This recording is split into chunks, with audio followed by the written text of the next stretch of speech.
ओम नमो भगवते वासुदेवाय, नमो नमः। जय श्री कृष्ण मित्रों, राधे राधे। आज की वीडियो में संकष्टी चतुर्थी व्रत कथा का श्रवण करने जा रहे हैं। प्रत्येक माह में आने वाली जो कृष्ण पक्ष की चतुर्थी होती है उसे संकष्टी चतुर्थी कहा जाता है। यह व्रत माता पार्वती के पुत्र भगवान श्री गणपति गजानन जी महाराज को समर्पित है। इस दिन विधि विधान से भगवान श्री गणेश जी की पूजा करनी चाहिए। फाल्गुन माह की संकष्टी चतुर्थी द्विज प्रिय संकष्टी चतुर्थी के नाम से जानी जाती है। जो भी भक्त सच्चे मन से सच्चे भाव से गणपति गजानन महाराज का पूजन करते हैं और व्रत कथा को सुनते हैं, श्रवण करते हैं, उनके मनोरथ अवश्य ही पूर्ण होते हैं। हमें अपनी मनोकामना को लेकर के जो भी हमारे घर में समस्याएं हैं उसे भगवान गणपति गजानन महाराज को बोलकर अपना व्रत संकल्पित करना चाहिए और गणेश भगवान जी की पंचोपचार षोडशोपचार पूजन करना चाहिए। तत्पश्चात कथा श्रवण करनी चाहिए, आरती और भोग अर्पित करना चाहिए। चलिए कथा आरंभ करते हैं। बोलिए गणपति गजानन महाराज की जय, बोलिए शंकर भगवान की जय, माता पार्वती की जय। एक बार की बात है, एक आदर्श राजा का राज्य था। वह राजा बहुत ही अत्यंत धर्मात्मा थी। उनके राज्य में एक अत्यंत सज्जन ब्राह्मण थी जिनका नाम था विष्णु शर्मा। तो विष्णु शर्मा जी के 7 पुत्र थे। वे सातों अलग अलग रहते थे। विष्णु शर्मा जी की जब वृद्धावस्था आ गई तो उन्होंने सब बहुओं से कहा, तुम सब गणेश चतुर्थी का व्रत किया करो। तो विष्णु शर्मा जी स्वयं भी इस व्रत को किया करते थे। उनकी उम्र हो जाने पर यह दायित्व वह अपनी बहुओं को सौंपना चाहते थे।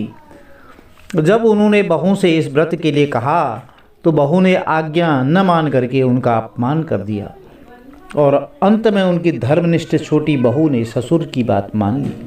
तो उसने पूजा के सामान की व्यवस्था करके ससुर जी के साथ जो है व्रत किया और भोजन नहीं किया। उन्होंने ससुर जी को भोजन करा दिया। जब आधी रात बीती तो विष्णु शर्मा जी को तबीयत खराब हो गई, उनकी उल्टी दस्त लग गई। तो छोटी बहू ने मल मूत्र से खराब हुए कपड़ों की साफ सफाई करके ससुर जी के शरीर को धोया, पोछा और पूरी रात बिना कुछ खाए पिए जागती रही। तो व्रत के दौरान रात्रि में जब चंद्रोदय पर स्नान करके फिर से भगवान श्री गणेश जी की पूजा भी की और विधिवत पारण भी किया। विपरीत स्थिति में अपना धैर्य नहीं खोया। पूजा और ससुर जी की सेवा दोनों श्रद्धा भाव से करती रही। तो गणेश जी भगवान उन दोनों पर अपनी कृपा दया दृष्टि की। अगले दिन से ससुर जी का स्वास्थ्य ठीक होने लगा और छोटी बहू का घर धन धान्य से परिपूर्ण हो गया। फिर तो जो अन्य बहुएं थीं वह भी इस प्रसंग से उनको भी प्रेरणा मिली और उन्होंने अपने ससुर जी से क्षमा मांगते हुए कहा, पिताजी आप हमें क्षमा कर दें। और भगवान गणेश जी से भी प्रार्थना की कि हम जो है हमेशा संकष्टी चतुर्थी का व्रत करेंगे। फिर उन्होंने क्षमा मांगते हुए फाल्गुन कृष्ण संकष्टी चतुर्थी का व्रत किया और साल भर आने वाली हर चतुर्थी का वह व्रत करने का संकल्प भी लिया। भगवान श्री गणेश जी की कृपा से सभी का स्वभाव सुधर गया, आदतें सुधर गई और उनका घर धन धान्य से भर गया। प्रिय भक्तजनों, आज के दिन सुनी जाने वाली एक और कथा प्रचलित है भगवान गणेश जी की। चलिए आरंभ करते हैं। बोलिए गणपति गजानन महाराज की जय। पौराणिक कथा के अनुसार एक बार माता पार्वती और भगवान शिव नदी के पास बैठे हुए थे। तो तभी अचानक माता पार्वती की चौपड़ खेलने की इच्छा हुई, लेकिन वहां उन दोनों के अलावा तीसरा कोई नहीं था जो इस खेल में निर्णायक भूमिका निभाई।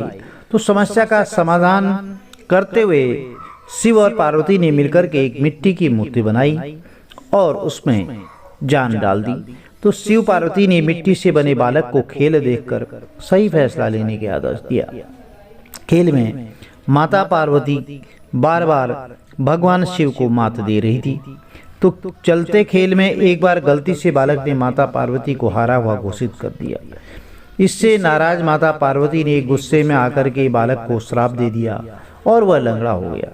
तो बालक ने अपनी भूल के लिए माता से बार बार क्षमा मांगी। तो बालक के निवेदन को देखते हुए माता ने कहा कि अब श्राप वापस नहीं हो सकता, लेकिन एक उपाय से श्राप से मुक्ति पाई जा सकती है।